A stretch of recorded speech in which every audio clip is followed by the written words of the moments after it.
Brazil বনাম Colombia ম্যাচের ফলাফল ফাঁস করল জ্যোতিষী বিড়াল, যা দেখে চোখ কপালে ব্রাজিলিয়ানদের। কোপা আমেরিকা 2024-এর আসরে গ্রুপ পর্বের খেলা প্রায় শেষের পথে। ইতিমধ্যে শেষ হয়েছে আর্জেন্টিনার গ্রুপের খেলা, তবে গ্রুপ পর্বে এখনো একটি ম্যাচ বাকি আছে ব্রাজিলের। গ্রুপ পর্বে নিজেদের খেলা দুই ম্যাচের মধ্যে একটিতে জয় পেয়েছে ব্রাজিল, অন্য একটিতে ড্র করেছে সেলেসাওরা।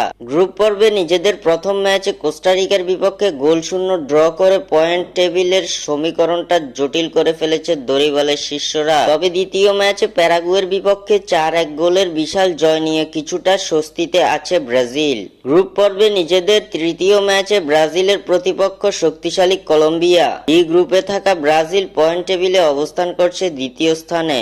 দুই ম্যাচে 2 জয় নিয়ে পয়েন্ট টেবিলের শীর্ষে অবস্থান করছে কলম্বিয়া। গ্রুপ চ্যাম্পিয়ন হয়ে কোয়ার্টার ফাইনাল নিশ্চিত করতে এই ম্যাচে জয় ভিন্ন কোনো বিকল্প নেই ভিনিসিয়াসদের সামনে। তবে কলম্বিয়ার বিপক্ষে ড্র করলেও শেষ 8-এ যেতে পারবে ব্রাজিল, সেক্ষেত্রে গ্রুপ চ্যাম্পিয়ন হতে পারবে না তারা। আগামী 3 জুলাই কলম্বিয়ার বিপক্ষে বাংলাদেশ সময় সকাল 7টায় মাঠে নামতে চলেছে 5 বারের বিশ্ব চ্যাম্পিয়নরা। এমন গুরুত্বপূর্ণ ম্যাচের আগে এবার এই ম্যাচের ফলাফল ফাঁস করেছে কোপা আমেরিকার জ্যোতিষী বিড়াল। জ্যোতিষী বিড়ালের সামনে ব্রাজিল ও কলম্বিয়ার পতাকা রাখা হয়েছিল, যেখান থেকে জ্যোতিষী সাদা বিড়ালটি বেছে নিয়েছে ব্রাজিলকে। জ্যোতিষী বিড়াল জানিয়ে দিল কলম্বিয়ার বিপক্ষে বিশাল জয় নিয়ে গ্রুপ চ্যাম্পিয়ন হয়ে কোয়ার্টার ফাইনালে উঠবে সেলেসাওরা।